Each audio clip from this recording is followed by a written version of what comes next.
I got Steiner Shoney's. I'm sorry for laughing. What a ridiculous fucking story. Incredible.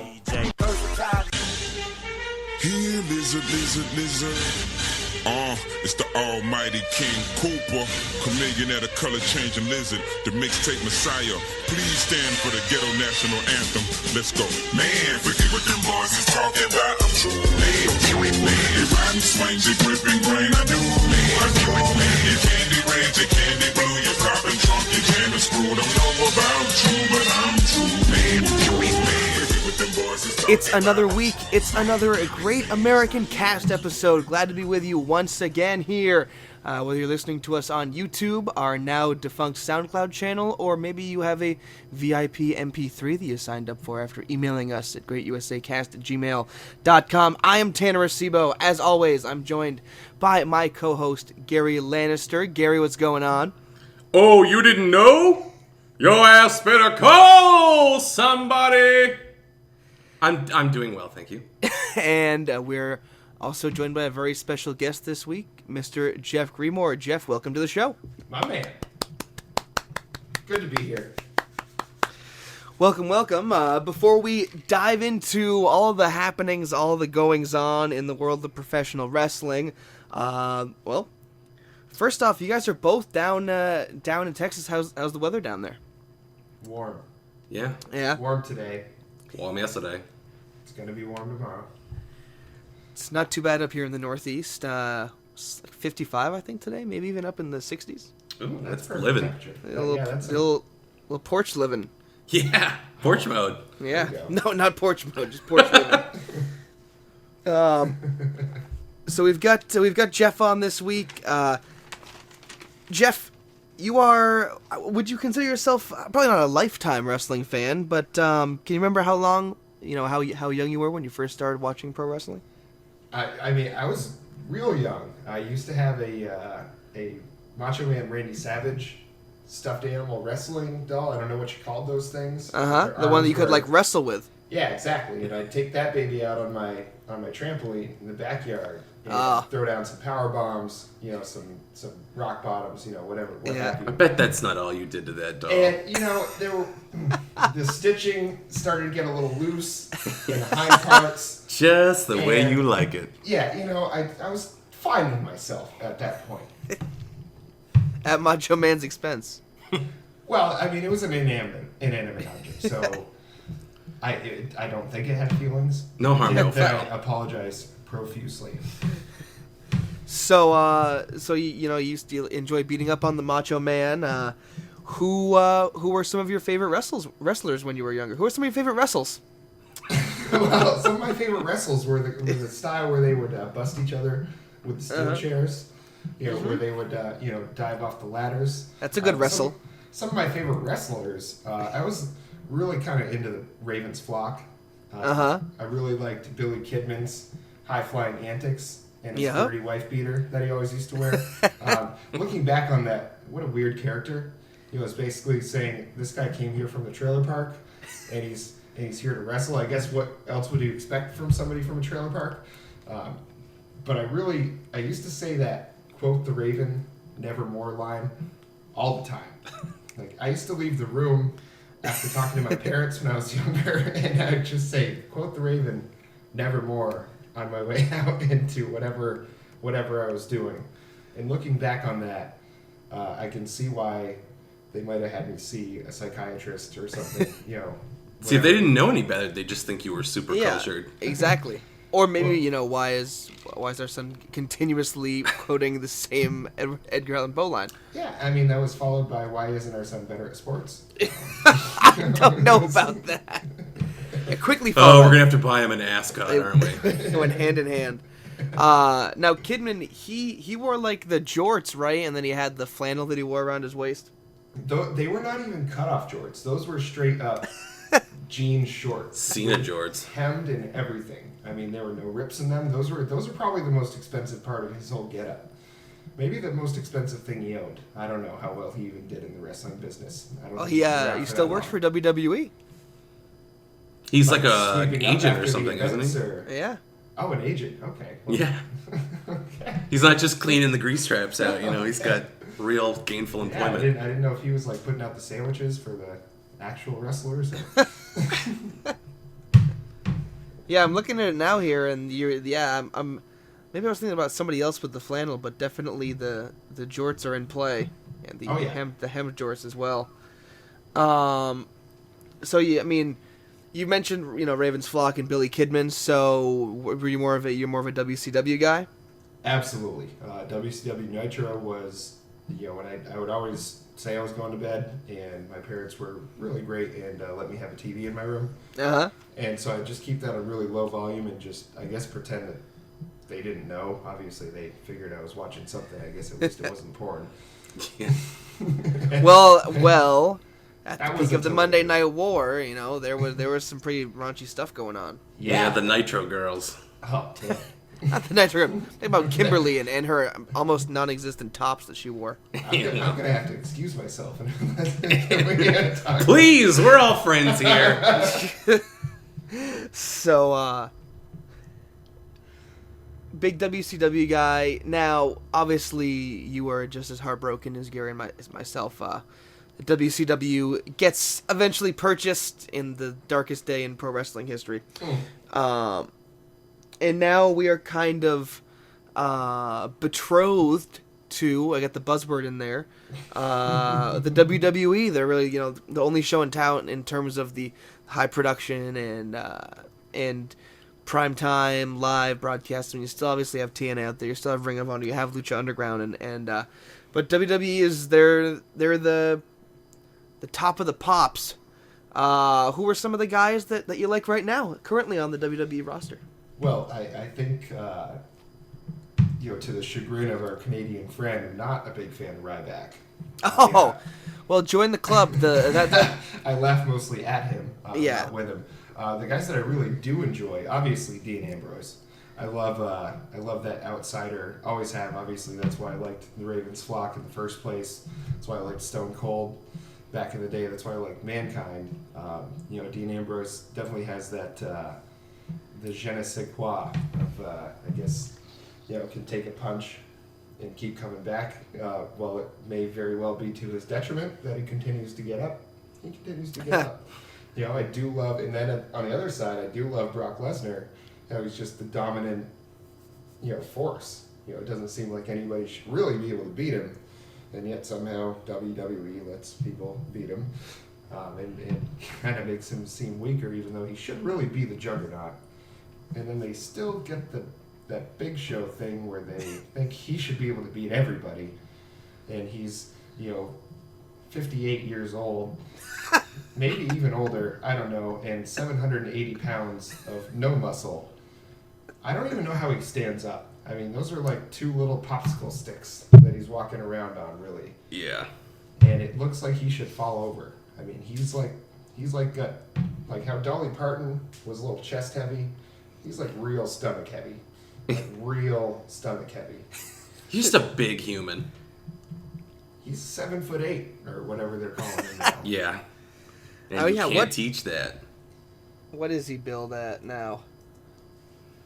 Whatever it is, Shaq's taller than him. Yeah, he's billed at 7 foot even and 441 right now. 441. So that's basically saying. Okay, so if I was 441 pounds, I would be pretty much contained to a hospital bed. You'd be bedridden, yeah. Yeah, and probably on my way to either lap band surgery or my grave. Or a lap dance. No, it depends how much money I have. Yeah, exactly. I guess if I had a TLC show, I'd probably be on my way. Eggs, that's what I'm saying. Yeah. My 600-pound life, wave those dollar bills around. Then you could turn into being a pro wrestler. Lift the folds. What about some other current favorites that you got there, Jeff? The New Day. I mean, Yep. Probably far and away my favorite, the most exciting thing to me on, when I watch Raw or when I watch WrestleMania, and seeing them lose at WrestleMania really kind of cheesed me off, because you're talking about the biggest stage and your biggest tag team, and then just losing. And I'm like, it just didn't make any sense to me. Not only do they lose, you don't even get the tag belts defended on the show, on your biggest show of the year. No. I think if WrestleMania, it should be a rule that you should have every belt is up for grabs. You know, it should, every single one should have a chance to change hands. You know, I don't see why they don't do that. Well, they do that at Night of Champions. I mean, you know. Okay, but that's not wrestling. Like, who... No, yeah, but I think the Mania thing's more of an unwritten thing, because there have been times in the past, you know, when Cena and Shawn Michaels headlined, I think they were tag team. I think they were the tag team champions at the time, and they main evented against each other. But no, I do think that when the belts are able to be defended, it's almost seems like a no-brainer, like an unwritten rule almost, that, you know, unless you have the tag belts on two high-profile guys that are going to be in singles matches or something like that, everything should be defended. And they had the New Day in a fucking tag team match. Mm-hmm. And they're a great team. I mean, there haven't been many exciting things that I'm not as, you know, I consider myself, I guess, a casual fan, and there's nothing that's as exciting as them to me. You know, in the, you know, when the new guys Enzo and I forget the other guy's name. That's how casual I am. Big Cass. Yeah, Enzo and Big Cass, when they show up, that was great. When that guy Enzo is great on the mic. Mm-hmm. I mean, that was exciting to me. And watching them go up and down the Dudleys, it used to be great. I mean, they deserve their place, but not anymore. I mean, they've got nothing but their spots, and that's it. I mean, they don't actually know how to put on a match. They know how to hit their spots, and then get the tables. You know, it's just not. Well, a lot of that's the WWE formula. Yeah, I think they're booking him that, because I remember Jeff and I saw a TNA house show several years ago, and that was when Bubba Ray was Bully Ray, and he was the heel champion, and guy knows how to get heat. He's starting to get more heat. He's starting to do a lot more kind of heelish things in their matches. But yeah, I mean, the Dudley Boys have kind of been slotted in as these guys that just kind of put other talent over. Which at this point in their career, you know, it makes sense if they're going to be put together as a tag team. But I do think that, you know, Bubba Ray could get a legitimate singles heel run. That'd be pretty cool at some point while he's back in WWE. I mean, they're both decent in the ring. Like, him and Devon are both decent in the ring. You know, there's no doubt about that. It's just they got to find. You know, they continue to find ways to miss with everybody. You know, they have every chance to succeed with them, and it just continues to not be rewarding. You know, that's the biggest problem with that I have. Well, and also the strange thing is, you know, when they came back, what was it, the night after SummerSlam when they came back? Mm-hmm. When they came back, the New Day were still the tag champs, but they were heels, and the Dudley Boys came out as the new fresh challengers to the New Day. I mean, obviously, they did not win that program, but it's just very interesting to see now where we are several months later, and the New Day has made the turn to babyface, and the Dudleys have made that heel turn. Well, I think it was only a matter of time before the New Day was, you know. Yeah, this faces. is also true. Yeah. You know, because they're just great. I mean, together. I mean, I don't know how much they really practice for that stuff, or how much they do right on the spot for it. But I mean, there hasn't been in the past probably 5 years or so that I've watched. You know, there hasn't been many people that are better on the mic than those guys.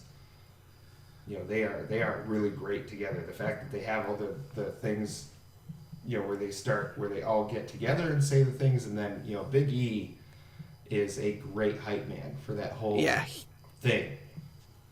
You know, and their entrance, you know, when that starts out, you know, obviously it's recorded, but it's actually not. Yeah, he does it live. Time? Yeah, he does it live every time. I guess I'm just showing my true colors as a casual fan. There's a video on their Instagram of him doing it.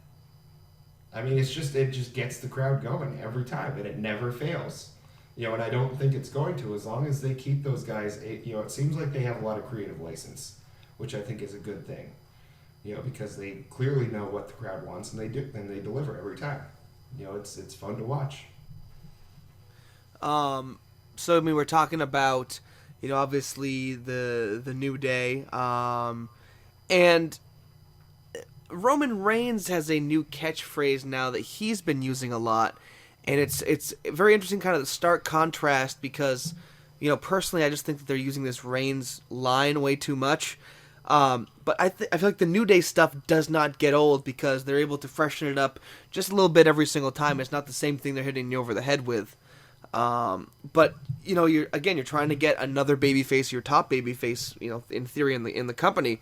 You're trying to get him over with a catchphrase of his own, and they're just kind of hammering us over the head with it like they usually do. Yeah, I mean, it's the equivalent of, like, we all have that friend who, like, will make a joke that every 1 in 10 will make you laugh, so they'll just drive it into the ground. Just over and over and over again, like the one laugh line, and it's the same deal with Roman's catchphrase. So, Raw this week from LA, from the Staples Center. We talked about this a little bit before we started recording this week, but this was a good show. This was a show that all three of us enjoyed, and and listening to other podcasts and reading other things on the internet, the general consensus that I got was that a lot of people are enjoying it because Shane McMahon, again, he does come back for a second week, and it ruins the stipulation of the WrestleMania match, but we have a babyface authority figure, and he's doing fun stuff. He's making fun things happen. It feels new. It feels we've kind of broken out of the stagnant authority angle, which will probably eventually come back because it always does. But it's just nice to get a breath of fresh air away from that. Yeah, absolutely. I think it's especially exciting for the new talent too. I think because I would shudder to see what Apollo Crews would go through with the authority still kicking around. So it's definitely, I think, a combination of calling up the new talent, and we've got kind of a fresh authority figure around town. It all kind of transpired to give us a show that just felt different, and even little stuff like having Dr. Phil, like, not since Grumpy Cat have I not been looking forward to a guest more. And he fucking knocked it out of the park. I mean, I thought he was really goddamn funny. Yeah, and it wasn't a McMahon sit-down thing that a lot of people were dreading, myself included. They used him effectively. They still were able to use him in family roles with, obviously, with him and Charlotte and Ric Flair. Yeah, I mean, they've started to use their guests a little bit more effectively, rather than just your typical, they come out to the ring, they deliver some awful promo, it's awkward, the fans don't know what to do, sometimes the crowd turns. But this, yeah, it was funny, and again, we do have to take a step back from time to time and realize that we are watching professional wrestling, and that it's not to be taken seriously 100% of the time. And what are you talking about? So I feel like little stuff like that with Dr. Phil, and I don't know, breaks up again. That also kind of breaks up the monotony of pro wrestling, of WWE Raw. We're not really going to go in order here about what happened kind of on Raw and then eventually SmackDown this week. We do have the tag team tournament that was announced, but there was something that happened during a match on Raw, and Gary, you mentioned Apollo Crews earlier. Apollo Crews faced Adam Rose in a match, and Adam Rose got a lot of offense in. Yeah. More offense than he gets in against literally anybody else on the roster. Than he has in his career. Yeah, exactly. Well, maybe going back to his NXT days, because I think he did, win some matches. Also, Mitchell, friend of the show, and I were down in Connecticut watching the show because we went to a concert the following night in New York City. And I was like, I can't even remember what Adam Rose's finisher is or what it looks like. It's been that long since he's hit it. Is it still Party Foul? I don't even know. I don't know. You were an Adam Rose mark, too. I love Adam Rose. Big-time Adam Rose guy. Yeah, they come back, because I don't think Rose got an entrance on TV. Crews got his entrance, and then they do the slow zoom out of who he's facing, and I'm like, oh no, poor sweet Adam Rose. Getting sacrificed, but he got a lot of offense in, and he's terrible. And what is Apollo Crews doing? Where do they see him going? Where do they see him fitting in? Is he just going to come out and face guys that nobody cares about? Like there's, and I know that like squashes matter and everything, but he's not cutting promos. He doesn't have a manager. We're not getting anything out of his character.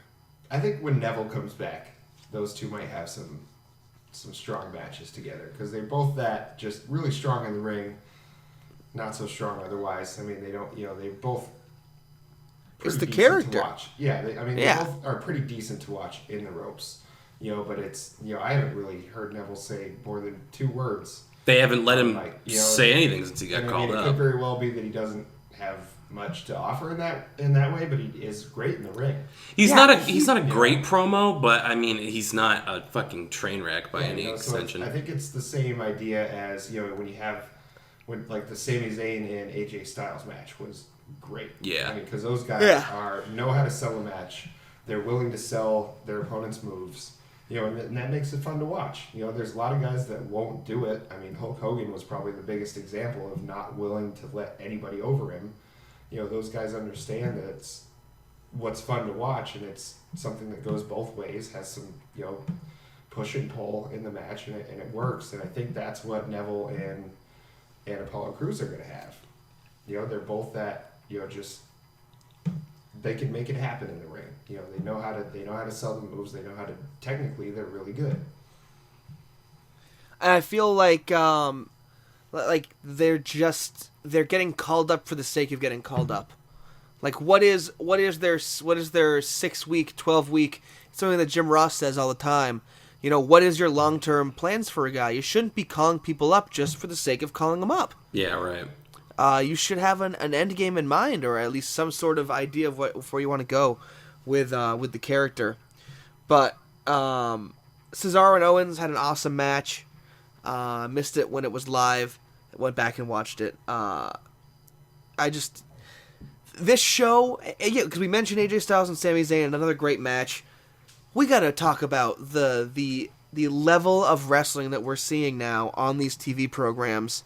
We've talked about it, for a long time when you had CM Punk, Daniel Bryan in the company, and how the in-ring was so great, and it's only gotten better. I mean, the fact that you get matches like this for free on TV, Cesaro, Owens, AJ Styles, Sami Zayn, really, just we're almost spoiled as fans at this point. Oh, I mean, that was the bread and butter of the indies for so long, would be Claudio Castagnoli and Kevin Steen going at it. I mean, people would pay good money to see that real wrestling, and now it's on free TV for you, so you can't ask for much more than that.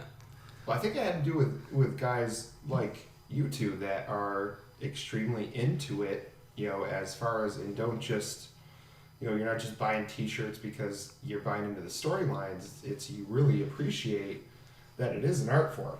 It would be nothing without the in-ring action if it was just a shitty soap opera, I think they're understanding, when you have the crowds like a couple of Raws ago, the one after Mania, where it was just all they would do.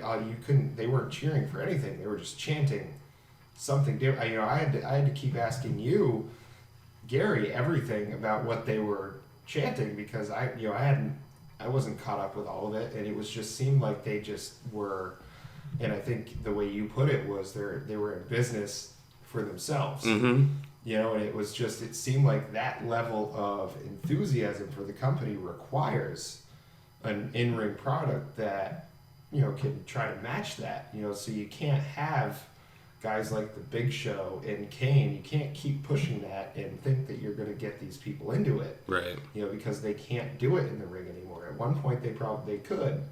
But you need guys like AJ Styles, need guys like Sami Zayn and Kevin Owens that have a character, but can also really put it together in the ring. Otherwise, you're not going to get a casual fan like me that would be perfectly fine watching something else on a Monday night if Raw's not doing it. And I think whatever's going on backstage, I think Vince finally got the memo. Because never in a million years, if you asked me who I thought they would pick up, never would have said Shinsuke Nakamura. And I mean, he's here. Yeah. He's in NXT. He's going to come up sooner rather than later. I mean, that's pretty incredible. So there's definitely a paradigm shift happening backstage, and I think we can worry less about what's going to happen to AJ Styles or the Bullet Club who just debuted, well, whatever they're called now. Yeah, careful. Yeah, the Bullet Club. Yeah. TM. Let's talk about that. You have a match. It was the Usos against, was it 2 guys from the Social Outcasts? Was it like Bo Dallas and somebody? It was not Bo Dallas. He was on the side. It was Heath and Axel, I think. Okay, right? Heath and Bo Axel. Dallas Okay. was crying on the side. He was, Yeah, 'cause- anytime the other guys were getting beat, he had his hands on his cheeks, saying, "Oh no!" Oh my god. Because QT. so Keith Slater gets rolled up right and the Usos win in garbage, but Yeah. Anderson and Gallows show up, and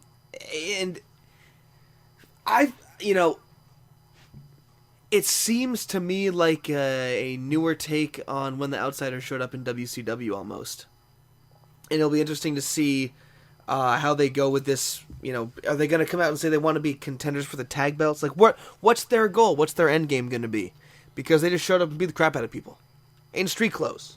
I hope it's both. I hope they come in and say, just like the Outsiders did, and we're saying we're going to just basically fuck everything up for everybody and also take your belts. And it's also, like, if you want to follow that Outsiders mold, the predictable move would be the two of them are wreaking havoc, and then you kind of set up a Bash at the Beach type situation where you then debut Finn Balor, you turn Finn Balor, and it's the beginning of the Bulletproof Balor Club or whatever they're going to call it. But at the same time, and I can't remember where I saw this, but you could do it where AJ Styles aligns with them, although I think he's so hot as a babyface right now, you're not going to get anyone to boo him. But some people were suggesting that if they joined up with Roman, if there was some kind of Roman, and I think it was Roman and Bray, if it was like a Roman Bray double turn, and so everyone's expecting Finn Balor to come out and join the Bullet Club, and that's the whole thing. But it's a Roman heel turn, and he kind of joins up with them, and they're his heaters. What if there's the Roman Empire? Yeah. Jesus Christ, can you imagine? That'd be instant heat. The fucking Bullet Club is backing up Roman Reigns. I don't think any heel is, at least not for a while, if they're good at it, they're not going to get booed. They're going to get the rafters shaken with their cheers. Because the crowds, you see those crowds, like I was saying, the Raw after Mania, just were chanting. I mean, that's how into it. It seems like the enthusiasm for wrestling now is as high as it's ever been. It seems like the people are into it. Well, as far as the chanting goes, I don't know. I hate to sound like a fucking grandpa, but I have a problem with crowds going into business for themselves because it still happens in NXT too. Those are people who are hardcore into wrestling, but they make it about themselves during the match. I don't like it either, but I think that's the kind of fan you're talking about, is they will just appreciate a heel turn rather than take it as, being like, I'm supposed to hate this guy. They'll say, oh, that's well done, and clap for it. And it might not get the kind of heat that they're looking for. Because you've got like a couple subsets of people. You've got people like myself and Tanner who will suspend their disbelief, and like when we were at NXT Brooklyn, we were booing the heels because we were like, that's a compliment. So it's more fun that way. Yeah, we were booing Kevin Owens, and he was playing into that, so it was a good crowd for him.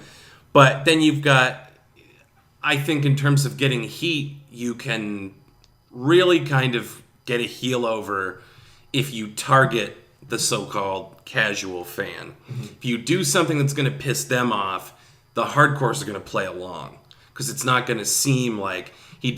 Seth Rollins was getting over because his moveset was all babyface.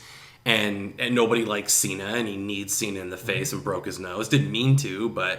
I mean, it was all these things along the way that kind of conspired to make Rollins a babyface. So I don't know. It's you've really got to dig deep, and it's got to be something that you can't spin as cool. Like, there's a lot you can spin about Kevin Owens. He does a lot of nasty heel stuff, but you can still spin a lot of it. Like, sometimes he does funny stuff, like when he knocked JBL's hat over, and he was, I got carried away, and he gave it back to him. That was hysterical. You don't hate him for that. But, I mean, when Jericho came out and was insulting Canadians in Canada, that Roadblock, that was masterful. Yep. He is, like, Flair levels of heel. He's so good at it. Jericho, I think, understands. I mean, I guess it comes with him being in it for so long. Understands the business better than anybody. He plays, obviously he wants to be over himself, but I think he's willing to understand the reality of the situation is that everybody does like Styles more and wants to see him win. And I think he understands that. And he understands his place in the story. He's not, Yeah. you know, like you said, someone like Hulk Hogan who's like, yeah, but how do I get my win back and how do I come out on top of this? Yeah. See, I hated Seth Rollins. When, Mm-hmm. you know, I thought, and I think it goes to exactly what you were saying, is I'm more of a casual fan. I don't, if I have something else to do, I won't necessarily watch. But when he was part of the Authority, he played that perfectly because he pissed me off. Yeah. Because all I could think was, who the fuck is this guy? Well, and Tanner's girlfriend, too, is always saying she just hates his face. Yep. I was like, he's so good at it to such a point. Yeah. Yep. He's really good. No doubt about it. So, we talked a little bit about Jericho. Looks like we're getting a Jericho-Dean feud. They're going to rekindle the flame that was...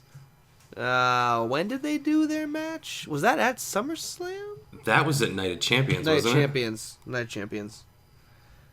So... this is... hopefully Dean gets a win out of this, because... I'm pretty sick and fucking tired of seeing Dean just lose all the time, getting these high-profile feuds, and eat a pin. Yep. The crowd's behind him. It's crazy. It's also scary to think, where it almost feels like Cesaro comes back and he kind of they put more focus on him than on Dean. I don't know. I'm not going to try to complain about this because I love Cesaro, but I love Dean too. Because Cesaro comes back and he gets put right into a good spot. But let's say he doesn't beat The Miz for the IC belt at Payback. Where does he go next? Well, exactly. Where does he go next? And how long is Dean's feud with Jericho set for? Are they going to go at Payback and are they going to do a couple different matches? Because Jericho just got out of that long feud with Styles and Dean get out of the Lesnar program. And so, it naturally works to bring them back together. But we'll see how long they go back and forth for. I think that the less comedy from Dean is better. Yeah. Personally, it makes him just feel like less of a threat, like he's more of a comedy act, like an R-Truth or a Goldust, and he's really not. Yeah, I don't know. I go back and forth on stuff like his segment, The Ambrose Asylum. To me, that walked the line pretty perfectly. I didn't think it was stupid. It wasn't, I'm going to spray mustard in somebody's face. It carried through the notion that Shane had taken over Raw. He'd overhauled it. The parking ticket thing was great. This is a California speeding ticket when he handed him the memo. Yeah, I like that. That was really great, and it's because Jericho's so good. I think if you put... I don't want to shit on Baron Corbin. I like Baron Corbin, but if you put Baron Corbin in that same situation with Dean, I don't think he would have had the wherewithal to carry that off and make it feel... It didn't feel necessarily like a comedy spot. It felt like Dean going, I have built up this mystique as this wild and crazy guy, and you never know what I'm going to do, and nothing can faze me, and Brock Lesnar couldn't kill me, so I'm going to come out here, I'm going to piss you off until you're ready to fight me. And there's precedent for that. He pissed Lesnar off until Lesnar gave him a match.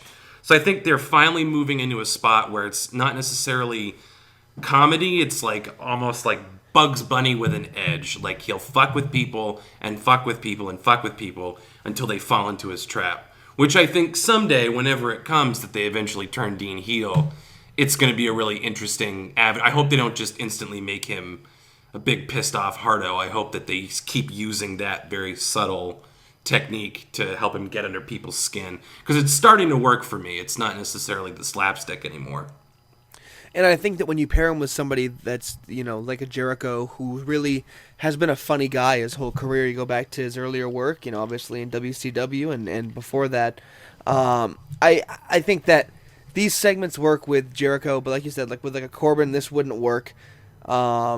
So again, we'll see when Dean comes out of this, who he's paired with next, and does he kind of keep this slightly comedic stuff going. See, I keep bringing it up, but I'm lobbying so hard for a Roman versus Dean program because I think the storytelling therein, particularly with Seth Rollins getting ready to come back, It's all right there. So you have Roman, whatever the circumstances are, you have Roman turn on Dean, because first of all, way to get instant heat on Roman. So you have him turn on Dean, and now Dean's lost both of his brothers. But then Seth comes back. We've talked about Seth kind of being on this road to redemption. You can have it be like, I worked my ass off for the Authority. They continued to stack the deck against me. I defended 2 titles in one night. They were supposed to have my back, and they didn't. And I realized the hard way that there's nothing to be gained by aligning yourself with evil people. So whether it's Roman joins the Authority, which doesn't seem likely, whether it's Roman turns and he has, the Roman Empire, Bulletproof Roman Club, whatever, to back him up, or he goes solo, I think you have Seth Rollins coming in as the voice of reason, being like, breaking up with you guys was the worst mistake I ever made. I got thrown away like a piece of garbage, and what was it all for? I was on top of the world, and the next minute I was, convalescing by myself. But I could have had my brothers, and I threw it all away. So then you've got him trying to work his way back into Dean's good graces, and Dean's obviously going to be wary of that. So you can tell a great story of Dean and Seth building their relationship back up, fighting off Roman coming into his own as a heel. I mean, there are just an infinite amount of stories you can tell with the Shield. They're just so goddamn good. The thing that worries me about another Ambrose and Reigns feud is there's a couple things. One, Dean has to win some high-profile stuff to make him look legit again. Mm-hmm. And 2 is that Roman's beat him every time they fought, and it's been convincing. So I feel like for Reigns to, presumably beat Dean again, and then turn on him and beat him down after the match, I just don't know how we'd get there.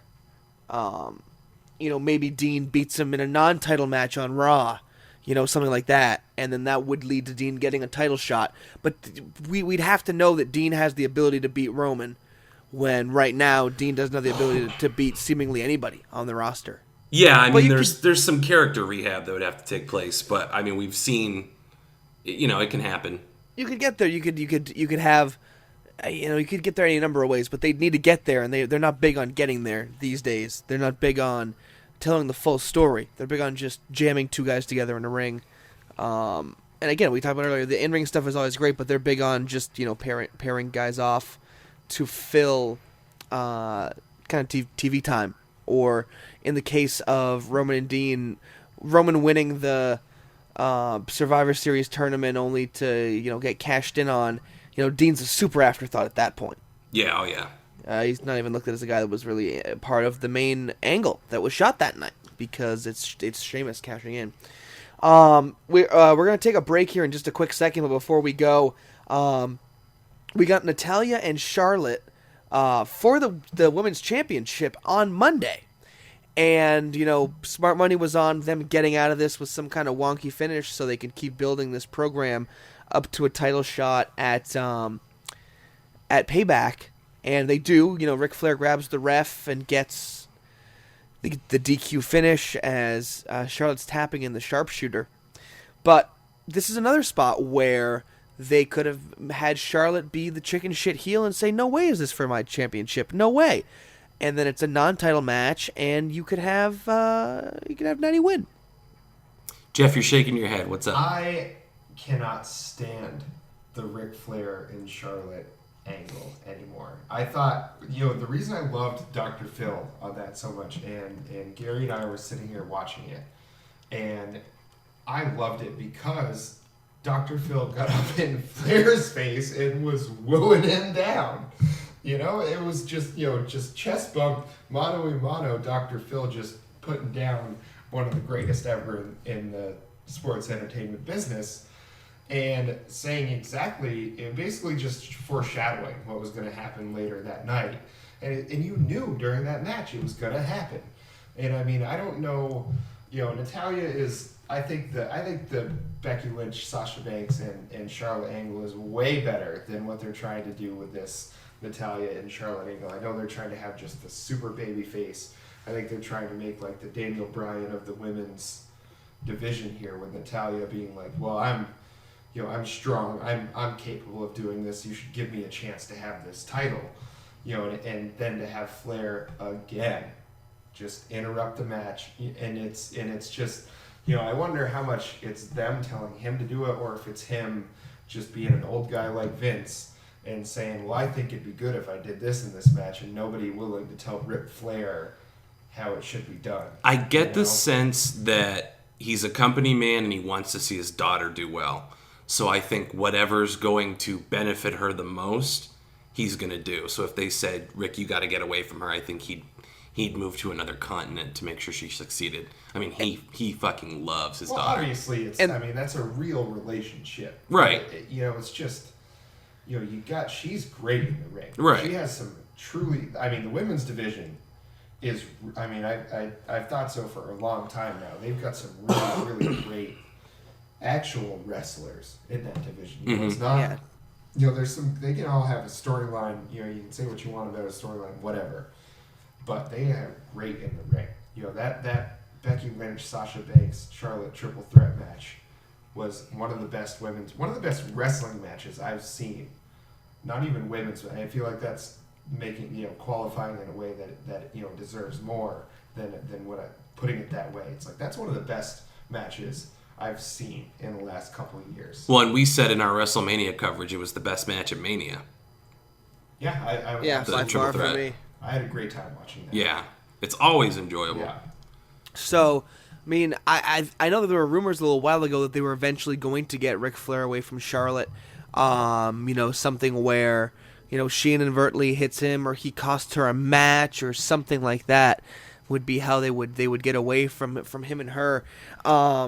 I just feel like, they know the money is in a program with her and Becky and her and Sasha, but they are also cognizant of the fact that it can't be her fighting Sasha and Becky all the time because it would just get stale.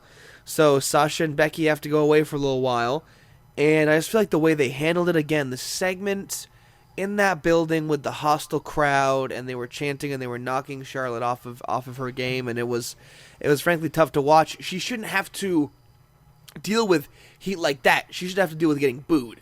She shouldn't have to deal with the crowd going into business for themselves. Yeah. And trying to win their attention back. But I feel like, the feud with Natty just kind of got off to a slow start because that was the kickoff point, and the segment kind of dragged. But it looks like they put on good matches, the two of them. We'll be able to see Sasha and Becky work with some other different wrestlers. And so that, and that's always a benefit as well. But we know they're going to be coming back to Charlotte and Sasha, and the rumor is that it's going to be at SummerSlam. We're going to go ahead and take just a quick break here on the Great American Cast. We got some other things we want to talk about. The Global Cruiserweight Series coming up this summer on the WWE Network. Some more details coming out about that. Scott Steiner in the news, and this time he's not suspected of committing a crime. And also a little bit of news out of NXT as well. It's the Great American Cast, and we're right back with you in a few moments. You boys just checked into Hotel California. Y'all would die, never leave. I can't hear you through all that dork static. Speak clearly. Eat bat, prick. Hey.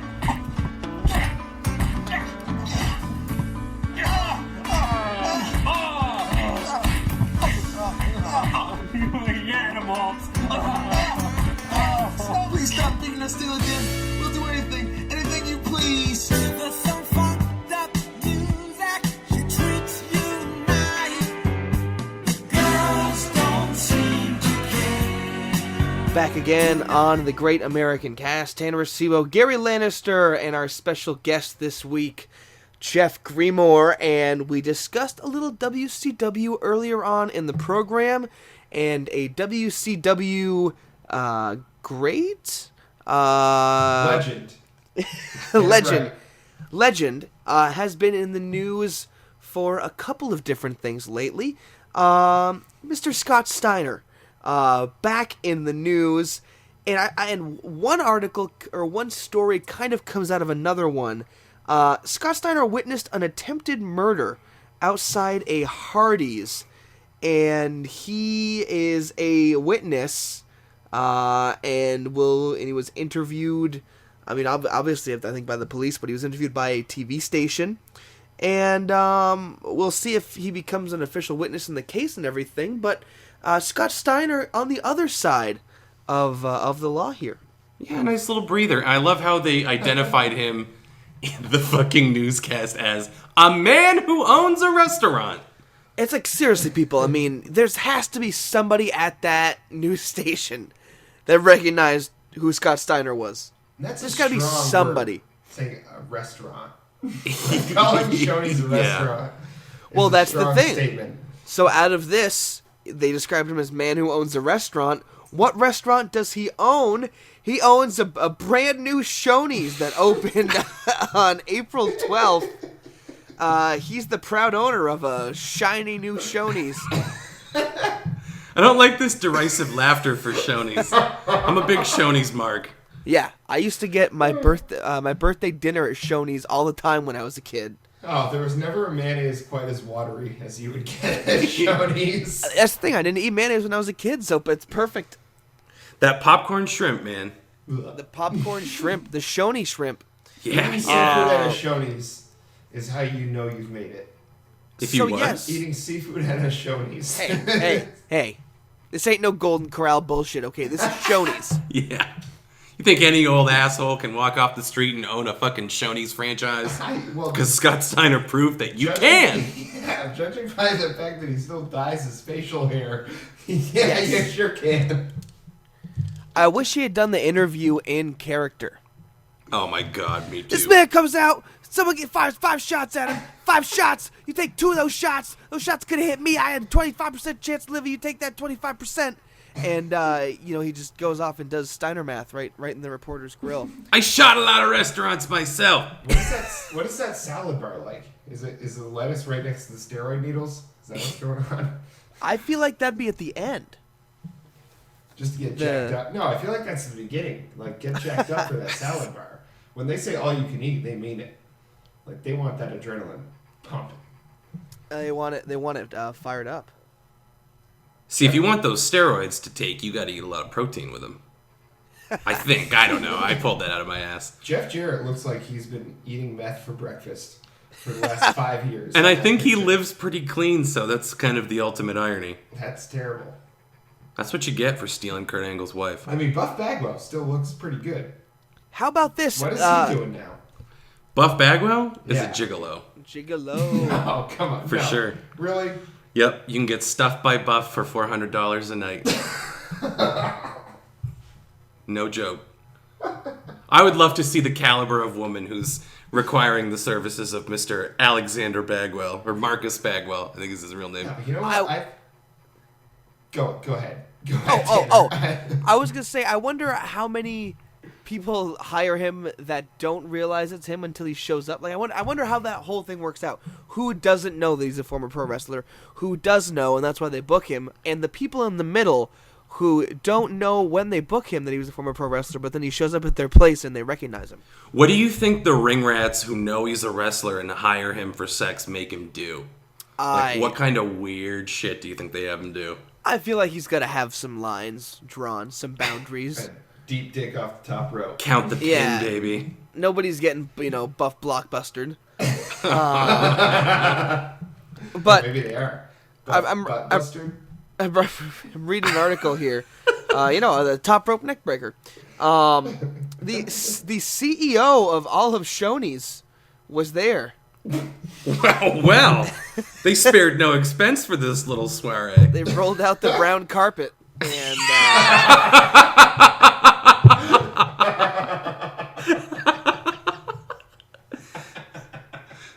Oh, Jesus Christ. What a mess.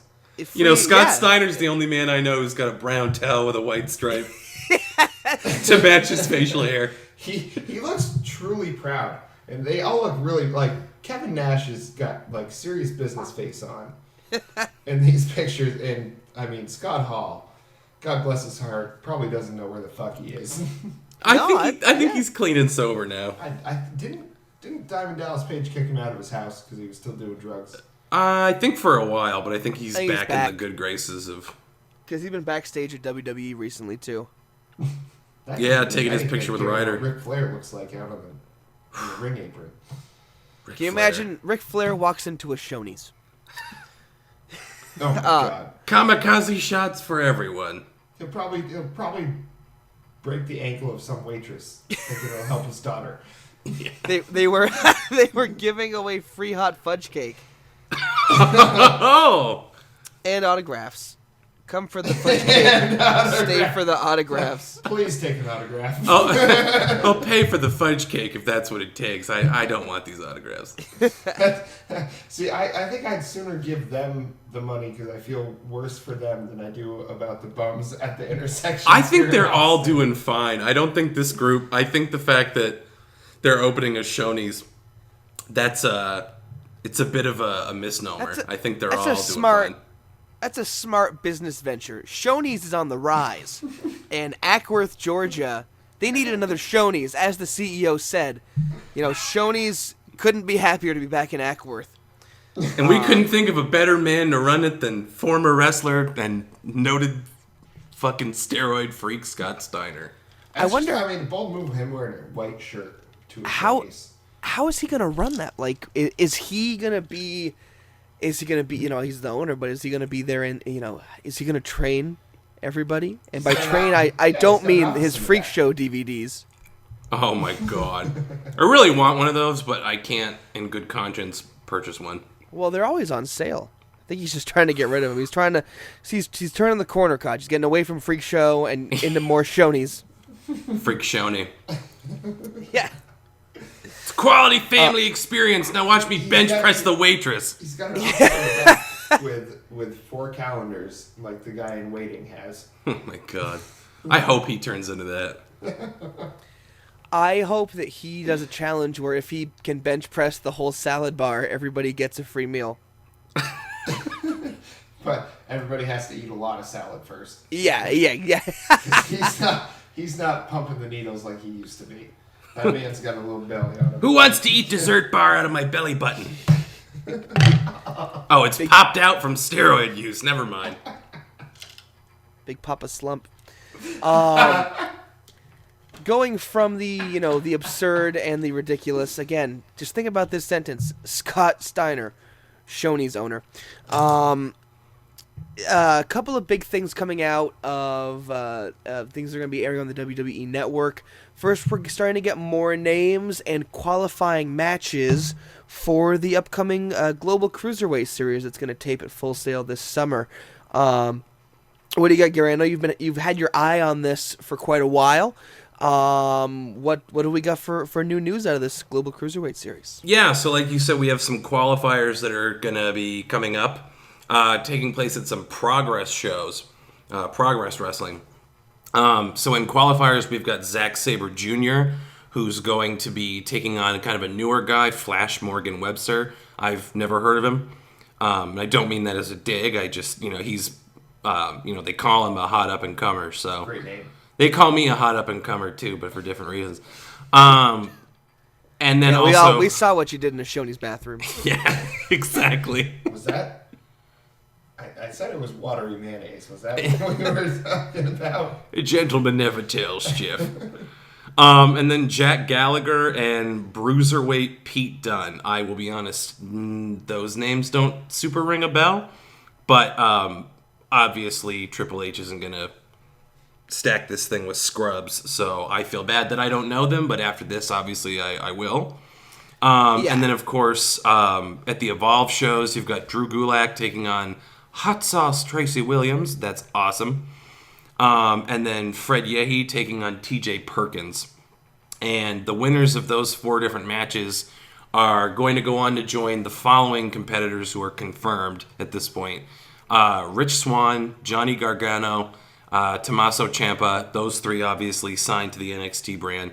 Noam Dar, Akira Tozawa, Ho-Ho Lun, and Lin Storado, and it sounds like I made up all of those names. But, it's looking like it's shaping up to be a pretty diverse and pretty action-packed. They're making it feel like a big deal. They're making it feel kind of like Mortal Kombat, you know, going around to these different places and recruiting athletes for this tournament. So I like it. It's going to be something very, very different. Yeah, I mean, I think the one name of the names that you mentioned in the qualifying matches, Zack Sabre Jr. is one that jumps right out. Someone he's a name that's on the mouth of a lot of pro wrestling writers, podcasters, journalists, what have you. And I think that the beauty of this Global Cruiserweight series is that's going to give the NXT audience, and depending on how well they advertise it, it's going to give a lot of people a chance to see wrestlers that they don't usually get a chance to see. And really just a lot of exposure for these guys, even the guys that come in and don't have the best showings, let's say, in terms of wins and losses in the tournament. Still not sure, I don't know if you know anything about it, but how the tournament's actually going to be set up. I know there are 32 talents. Is there's going to be some sort of single elimination? I'd have to guess it'd be single elimination, right? That's, as far as I know, yeah, single elimination. But I don't have too much more intel than that. Sure, and it's they not going to be a decibel contest. I liked your idea, which is to have a cruiserweight rumble, and they're all just Right? I feel like a lot of guys would get really hurt. yeah. Well, for our entertainment dollar, nothing's too good. You'd have some moonsaults into like 18 guys, and they'd all break their necks. Yeah. The only problem would be you wouldn't want your feet to hit the floor. Yeah, exactly. Get some Kofi spots in there. And so they will be taping this Global Cruiserweight series at Full Sail, and Full Sail will be vacant because NXT is going back on tour, I believe, to England at this time. But before they do go on tour, it was just announced today, I believe it's June 8th is the next official date for the next NXT TakeOver, and it will be taking place back there at Full Sail. Awesome. Super awesome. There are people that were speculating that Liverpool might get the TakeOver event on the 15th of June, but I can understand why they wouldn't maybe necessarily want to do that, considering NXT London is still pretty fresh on people's minds, and to go back to the same country, I don't know if that would have the same flair to it, the same feel, I guess. And also, it's always good to get back to Full Sail for a live TakeOver. Yeah, for as much as I kind of bitch about the Full Sail audience sometimes, you do kind of want to dance with the date that brung you, and they are a very loyal crowd, and I think they deserve to get a couple of those for sure. So maybe if they continue to do sort of with the SummerSlam Mania, kind of on those polls, when they take those takeovers to not necessarily even wherever Mania or SummerSlam is, but it's a good idea. So you could do, where's SummerSlam going to be this year? Have they said? It's back at Brooklyn again. Oh, no shit, really? Yeah. So, you could do TakeOver Brooklyn 2. That would get people fucking hyped. Because Brooklyn has such a pedigree. Any of the Global Cruiserweight matches, like at SummerSlam? Would they have one? No, it's going to be its own thing. Or something like that? It's going to be its own thing. I think it's going to be a good way for them, get a crowd, because obviously a SummerSlam crowd would be filled with a lot of people that are more like me that don't know much about the Global Cruiserweight tournament that they're doing. And if you have some guys that are, obviously they're pulling in, like you say, some really great talent. It sounds like guys that are going to be really great in the ring. If I were at SummerSlam, and in a pre-show, I saw some matches of guys that were as spectacular as it sounds like some of the guys are for this Cruiserweight tournament. I think I'd get way more invested in checking some of that out. Yeah, I mean, I definitely think, if they put that on as like a dark match that they tape to then air the special on the network later, that could work. It's just not what they're going to do. It's going to be its own thing. And I have some other things I want to talk about because I just read some new things today here about WWE touring overseas. But first, we were talking about the NXT TakeOver show. Obviously, Finn Balor's going to have to defend his title because as we record this, he's still the NXT champion. You got to have the championship defended there. Do you see him and Samoa Joe going at it once again? I mean, a lot can happen between now in June, and it depends on what their plans are for Finn in the main roster and the Bulletproof Balor Club and all of that shit.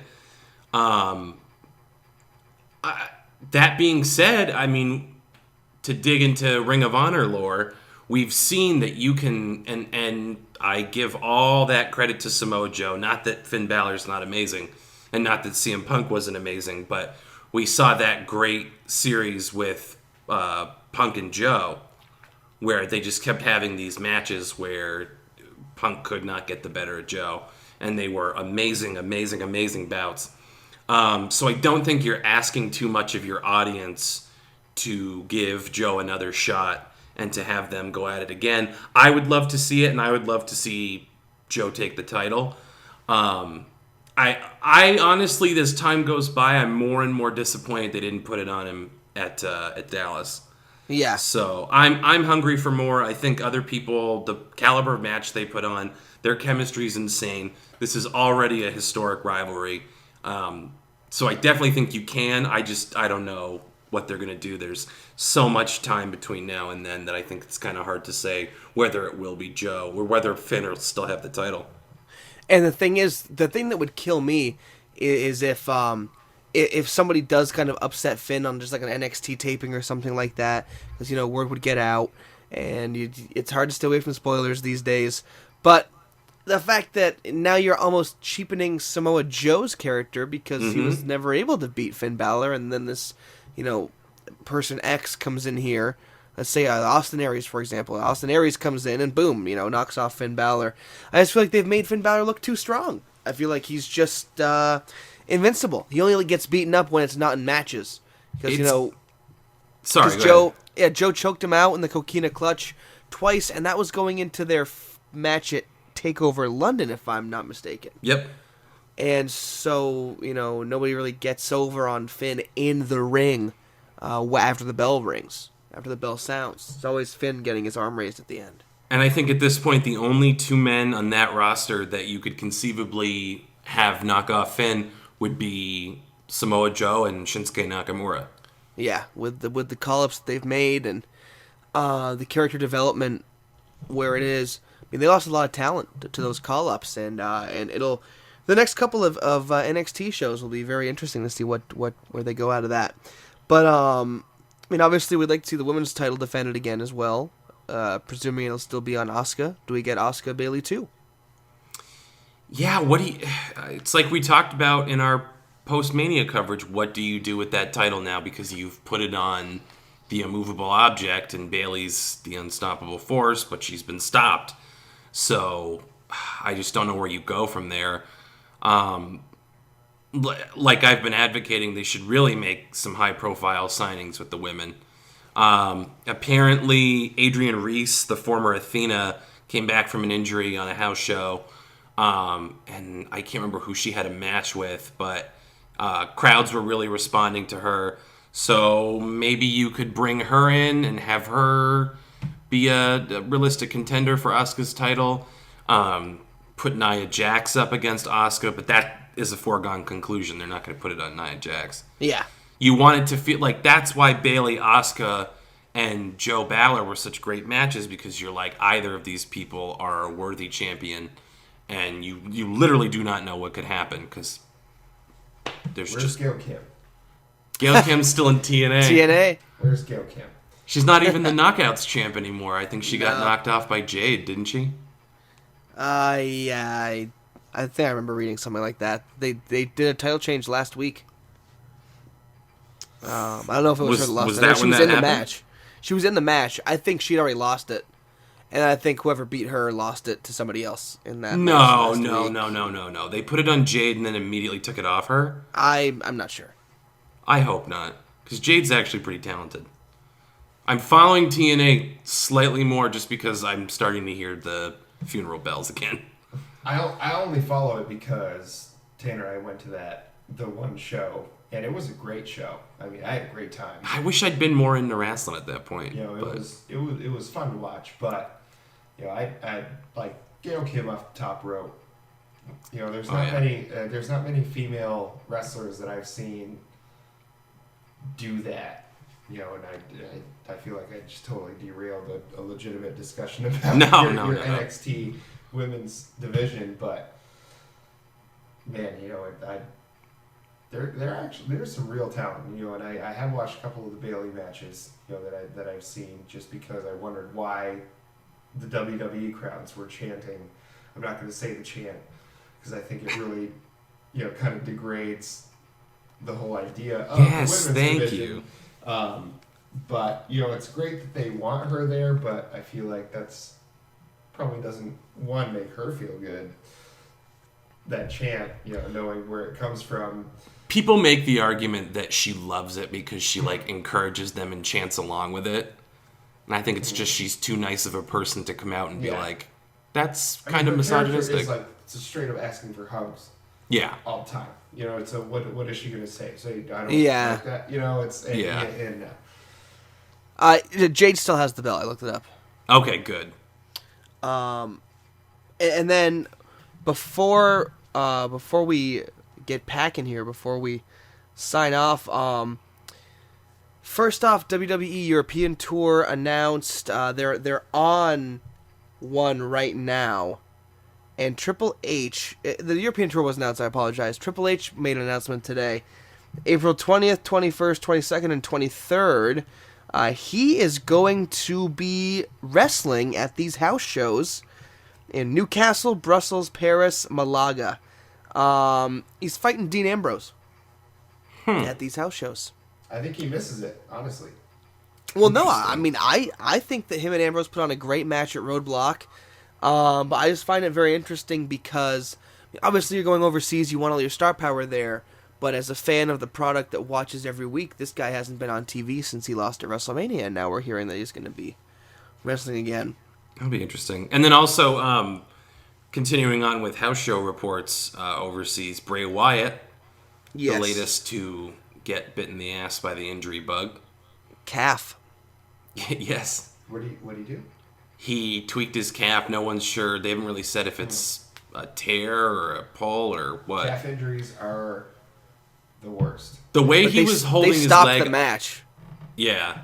The way he was holding his leg, my first thought was snapped Achilles, which is me speculating, but it I don't know. I'm just very wary of those. For us as, Gary and I are giant football fans, and to put that in context. We're also doctors.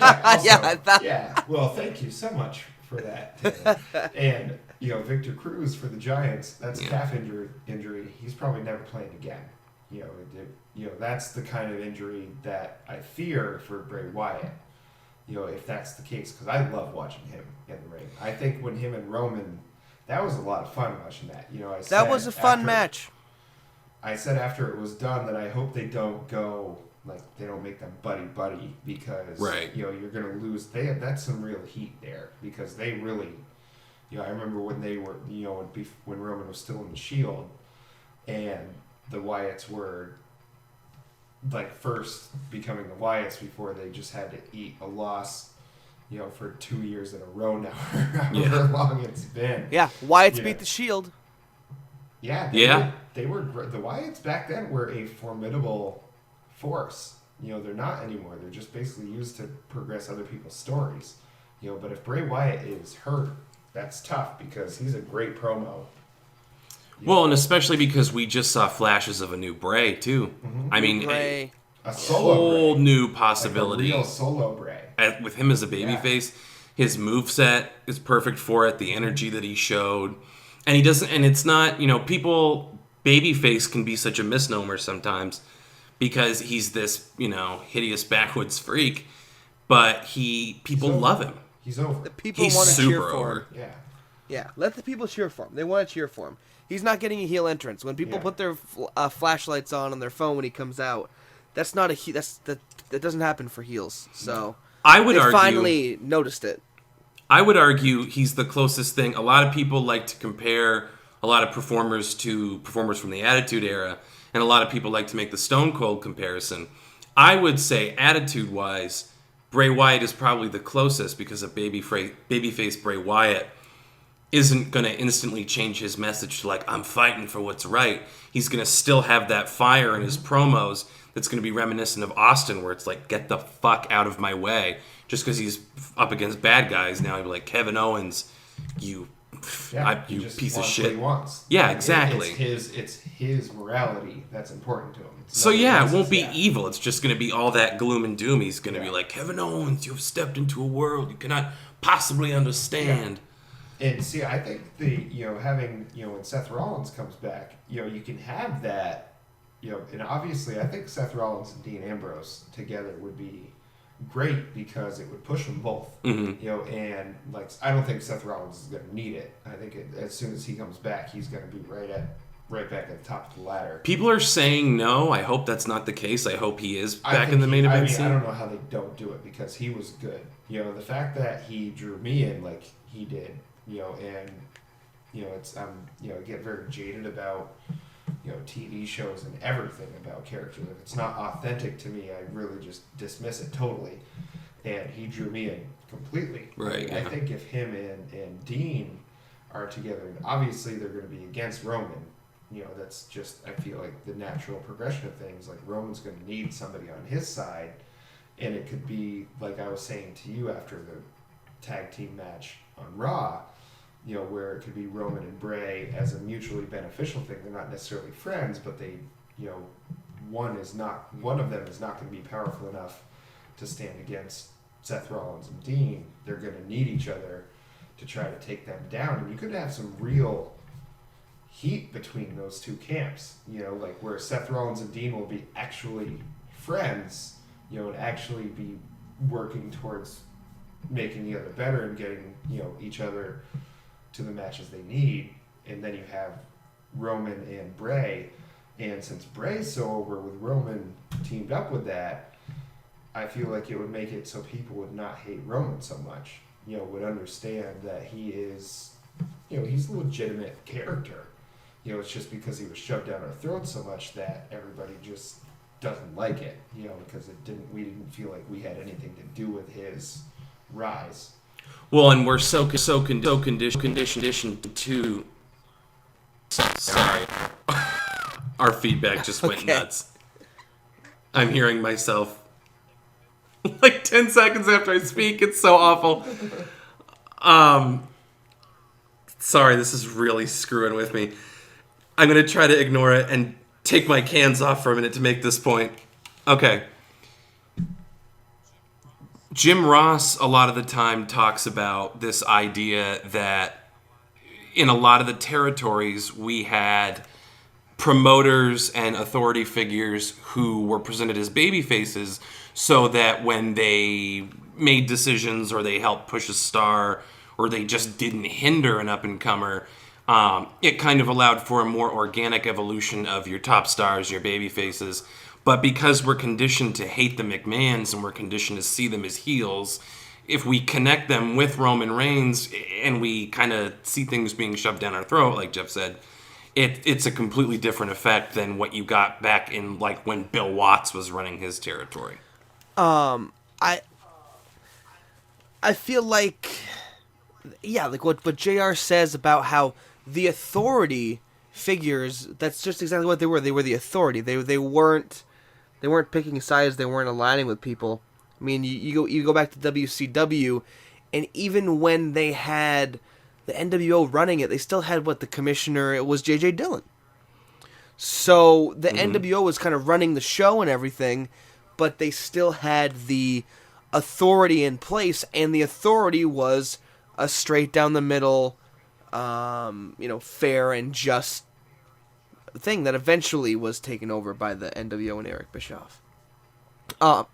Yeah, absolutely. I want to go back to something we're talking about Seth Rollins and when he comes back, where he's gonna fit on the card. Would you rather have him come back and instantly resume his main event status, but come back as a heel, or come back as a babyface and slip down the card a little bit and eventually build up and get back to the main event picture? I think he would be capable of doing whichever, his character would be good enough to do whatever either way. But I think he's going to come right back and be one of the top guys because of where he, it's not as if he just dropped off. It's not as if like it's Roman where the crowd is upset at how it happened. He got hurt and was immediately taken out, at the very top of his game. And it was, I think when he comes back, they're not going to try to, he's a big draw. They're not going to try to like bury him somewhere and make him work his way back. I think they understand he's a draw. He's a reason people buy a ticket. He's not like one of the undercard guys where they're just glad to see it happen. They could put on a good match. That's great. I think a lot of people come to the shows to see him. So I think they're going to put him right back to where he was. They might give him a match or two to like, earn his, contender status, whatever they're going to say. But he's going to be there pretty much immediately. So what I'll say is I would rather have him... My preference is to have him come back as a babyface, but I don't want to see him slip down the card. Perhaps there's some kind of inevitability to that because right now the main event scene is feeling a little crowded. But I think out of kayfabe for a minute and just speaking to the abilities of the performer, he carried that company on his back from the minute they put that title on him.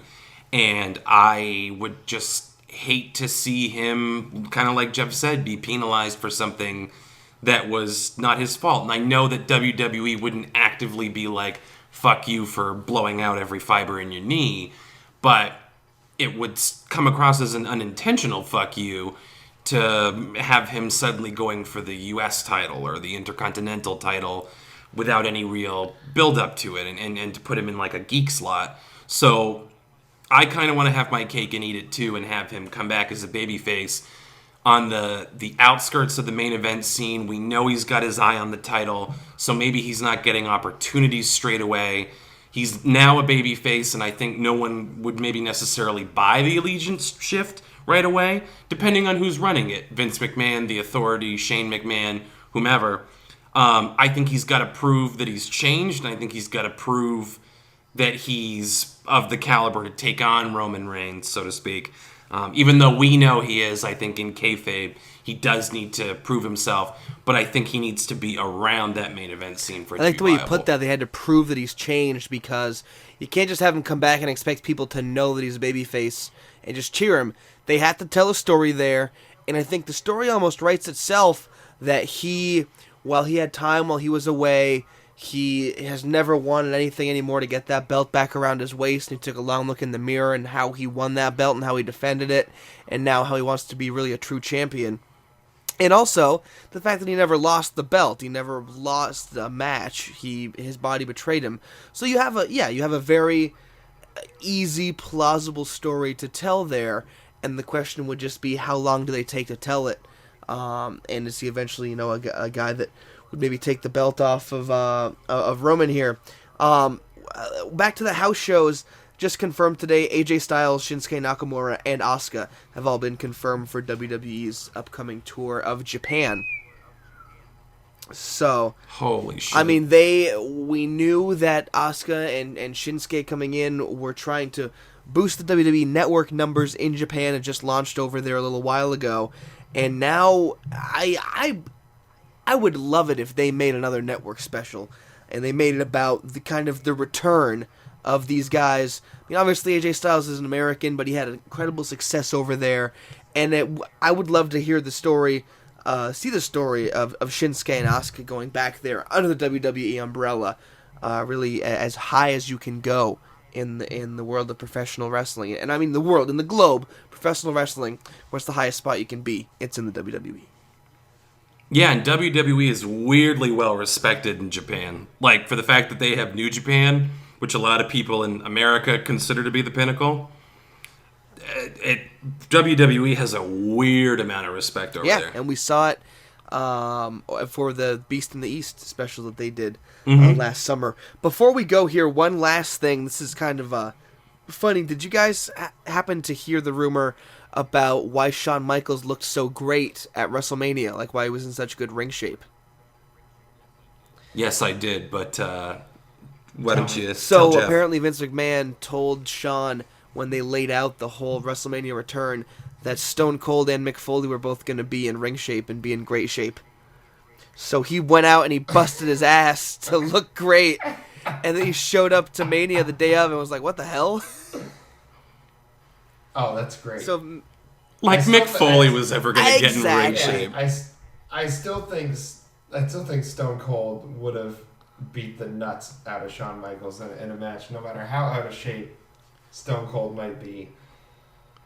I just think I'll take the stunner over the Sweet Chin Music any day. Yeah, same here. Yeah.